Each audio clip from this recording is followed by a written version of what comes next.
ఒక్కసారి కొమ్మూరి గోల్డ్ కి కాల్ చేయండి. తాకట్లో ఉన్న మీ బంగారాన్ని విడిపించి మార్కెట్ ప్రైస్ కి వాళ్ళు కొనుక్కుని మిగతా డబ్బులు మీకు ఇచ్చేస్తారు. వెల్కమ్ బ్యాక్ టు మనం టీవీ.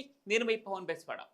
ఆపరేషన్ సింధూర్లో భాగంగా ప్రస్తుతం జమ్మూ కాశ్మీర్లో జరుగుతున్న యుద్ధంలో మన తెలుగు జవాన్ వీరోచితంగా పోరాడి వీరమరణం పొందాడు. అయితే అమరుడైన జవాన్ మురళీ నాయక్గా తెలిసింది. మురళీ నాయక్ది సత్యసాయి జిల్లా గోరంట్ల మండలం కల్లి తండా గ్రామం.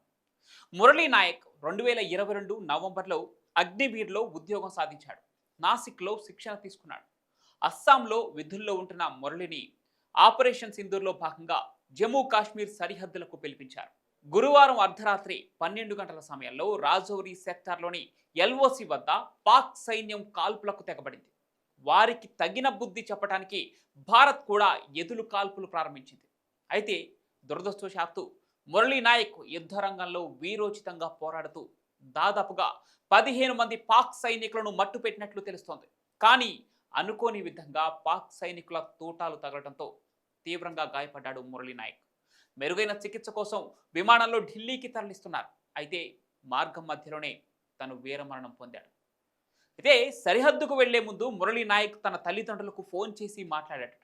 ఆ తర్వాత తన స్నేహితుడికి ఫోన్ చేసి సరిహద్దుల్లో భీకర పోరు సాగుతోందని, నా గురించి భయం లేదు కానీ అమ్మా నాన్నలపైనే బెంగ అంటూ తనకేదన్నా జరగరానిది జరిగితే వారిని బాగా చూసుకోమంటూ తన స్నేహితులకు చెప్పినట్లు తెలుస్తోంది. పేద కుటుంబానికి చెందిన మురళీ నాయక్ చిన్నతనం నుంచే దేశభక్తి పరుడు.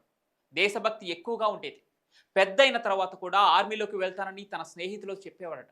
అయితే మురళీ నాయక్ తల్లిదండ్రులు శ్రీరామ్ నాయక్, జ్యోతిబాయిలకు తండాలో 1.5 ఎకరం పొలం ఉంది. వ్యవసాయ పనులు ఉన్నప్పుడు తండాలో ఉంటారు. ఆ తర్వాత ఉపాధి కోసం తల్లిదండ్రులు ముంబైకి కూడా వెళ్తుంటారట. దీంతో మురళీ నాయక్ సోమందేపల్లి మండలం నాగినాయని చెరువు తండాలో అమ్మమ్మ వద్ద ఉంటూ పెరిగాడు. అక్కడే చదువుకున్నాడు కూడా. 2022లో అగ్నివీర్కు సెలెక్ట్ అయ్యాడు.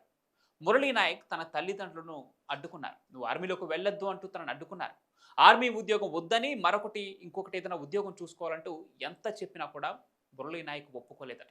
ఒక్కరోజైనా ఆర్మీలో పనిచేయాలని ఉంది అని తన తల్లిదండ్రులను ఎట్టకేలకు ఒప్పించాడు ఈ వీర జవాన్.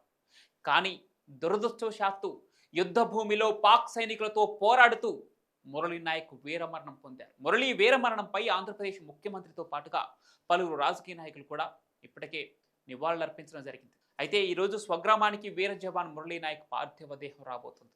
ఇవాళ రాత్రి 7 గంటలకు గుమ్మయ్యగారిపల్లి గ్రామం నుంచి భారీ ర్యాలీతో తన అంతిమయాత్ర సాగబోతోంది.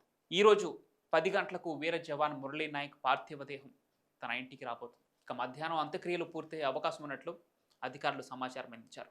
అయితే ఏపీ ప్రభుత్వం తరపున తనకి అంత్యక్రియలను ఏపీ ప్రభుత్వ లాంఛనాలతో నిర్వహించాలని చెప్పేసి మంత్రి లోకేష్ ఇప్పటికే ప్రకటించడం జరిగింది. ఇక పాక్ కాల్పుల్లో వీరమరణం పొందినటువంటి మురళీ నాయక్ను చివరి చూపు కోసం ప్రజలు భారీగా తరలివస్తున్నారు.